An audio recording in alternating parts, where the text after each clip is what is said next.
امن کا درس دیتا ہے۔ اسلام امن کا علم بردار ہے، ہر مذہب کا احترام ہے اسلام کے اصولوں میں۔ تو جس طرح اسلام امن کا درس دیتے ہیں، ہم ہر پیغمبر کی احترام میں ان کے کتابوں کا بھی احترام کرتے ہیں۔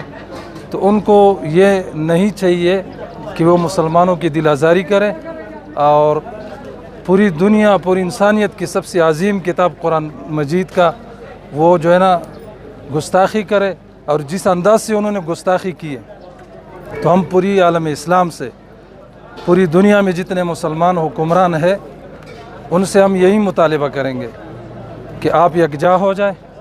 جس طرح پوری دنیا کے عالمی کفر یکجا ہے، اس طرح مسلمانوں کو ایک پلیٹ فارم پہ ہونا چاہیے، اور توہین رسالت کے حوالے سے، توہین قرآن کے حوالے سے، کہ آئندہ پوری دنیا کے اندر اس طرح کے مذموم اور اس طرح کے بیکار اور اس طرح کے دہشت گرد لوگ جو قرآن کے بے حرمتی کر کے مسلمانوں کی دل آزاری کرتے ہیں اور پھر مسلمان اس پر احتجاج کر کے، یہ مسئلے کا حل نہیں ہے۔ مسلمانوں کے ایک پلیٹ فارم پہ جمع ہو کے ایک اصول بنا دینی چاہیے دنیائی کفر کے لیے کہ یہ ہمارا ریڈ لائن ہے، اس کو ہم پار ہونے نہیں دیں گے۔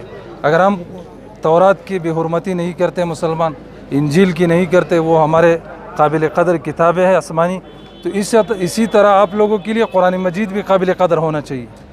اور ہم آپ کے مذہب کے ویسے برائے نام پیشواؤں کی بھی بے حرمتی نہیں کرتے، تو آپ کو کون اجازت دیتا ہے کہ آپ قرآن کریم کی بے حرمتی کر لیں؟ تو ہماری آج کی جو پروگرام تھا، اس کی توسط سے ساری دنیا کو ہم یہ پیغام دینا چاہتے ہیں کہ آئندہ یہ عمل نہیں ہونا چاہیے۔ اس سے مسلمانوں کی دل آزاری ہونے کے ساتھ ساتھ دنیا میں آپ کی طرف سے دہشت گردی بڑھ رہی ہے، جبکہ آپ کا الزام ہے کہ مسلمان دہشت گرد ہے۔ لیکن حقیقت میں اگر دیکھا جائے تو دنیا کفر ہمیشہ دہشت گردی پر اتر آتی ہے۔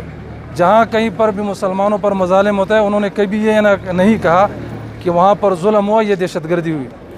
لیکن اگر مسلمان اپنے حق کا دفاع کرتے ہیں تو دنیا کفر اس کو دہشت گردی کا نام دیتی ہے۔ تو ہم اس کو سب سے بڑی دہشت گردی سمجھتے ہیں کہ انہوں نے قرآن کی بے حرمتی کی۔ اس سے قبل دوسرا ایک ملک ہے، وہاں پر رسول پاک صلی اللہ علیہ وسلم کے شان میں گستاخی ہوئی۔ اسی طریقے سے ان کے اور ممالک میں بھی وقتاً فوقتاً یہ دہشت گردانہ حملے ہوتے ہیں مذہب کے نام پہ۔ تو یہ اب تک مسلمانوں نے برداشت کیا، لیکن اب یہ برداشت سے باہر ہوتا جا رہا ہے۔